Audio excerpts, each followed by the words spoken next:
दोस्तों, भक्ति रस चैनल पर आप सभी का स्वागत है। अगर आप भी भक्ति के रस में लीन होना चाहते हैं तो हमारे चैनल को सब्सक्राइब जरूर करें ताकि आपको ऐसी ही सुंदर और प्रेरणादायक भक्ति कथाएं सुनने को मिलती रहें। आज की इस वीडियो में मैं आपको ज्येष्ठ मास की एकादशी के व्रत का महत्व और उसकी पौराणिक कथा सुनाऊंगी। तो चलिए पूरे मन से सुनते हैं ज्येष्ठ मास की निर्जला एकादशी व्रत कथा। प्राचीन समय की बात है, पांडवों में भीम को भोजन अत्यंत प्रिय था। उनके सभी भाई और माता कुंती हर एकादशी का व्रत पूरी निष्ठा से रखते थे, लेकिन भीम के लिए भूख सहन करना असंभव था, इसलिए वे एकादशी का व्रत नहीं रख पाते थे। इस बात से वे अक्सर चिंतित रहने लगे कि यदि वे एकादशी का व्रत नहीं करेंगे तो उन्हें धर्म और पुण्य का फल कैसे मिलेगा। एक दिन अपनी इस चिंता से व्याकुल होकर भीम महर्षि वेदव्यास के पास गए। उन्होंने वेदव्यास जी के चरणों में प्रणाम किया और बड़ी विनम्रता से कहा, हे भगवान, मैं हर महीने आने वाली सभी एकादशी व्रत नहीं रख सकता। मुझसे भूख सहन नहीं होती।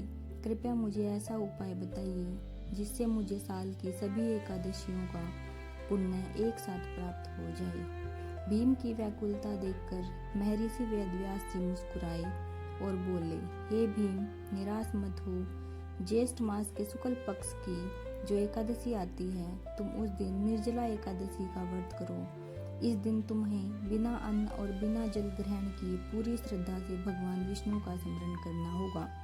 यदि तुम इस एक कठिन व्रत को पूर्ण कर लेते हो तो तुम्हें वर्ष भर की सभी 24 एकादशियों के समान पुण्य फल प्राप्त हो जाएगा। व्यास जी के वचनों पर विश्वास करके भीम ने पूरी श्रद्धा और दृढ़ संकल्प के साथ निर्जला एकादशी का व्रत रखा। बिना पानी की एक बूंद पिए पूरे दिन उन्होंने भगवान विष्णु का ध्यान किया और कठिन तपस्या की। उनकी इस अनन्य भक्ति और कठोर तप से प्रसन्न होकर स्वयं भगवान विष्णु प्रकट हुए और बोले, हे भीम, तुमने अत्यंत श्रद्धा पूर्वक यह कठिन व्रत पूर्ण किया है।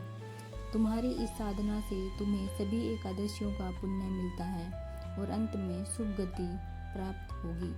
तभी से इस पावन व्रत को भीमसेन एकादशी या निर्जला एकादशी के नाम से जाना जाता है। इस व्रत का संदेश यही है कि जो भी व्यक्ति पूरी श्रद्धा, संयम और सच्ची भक्ति के साथ यह व्रत करता है, उसे आत्म संयम, असीम पुण्य और भगवान विष्णु की असीम कृपा प्राप्त होती है। बोलिए लक्ष्मी नारायण भगवान की जय। अगर आपको यह कथा अच्छी लगी हो तो वीडियो को लाइक और शेयर जरूर करें। धन्यवाद।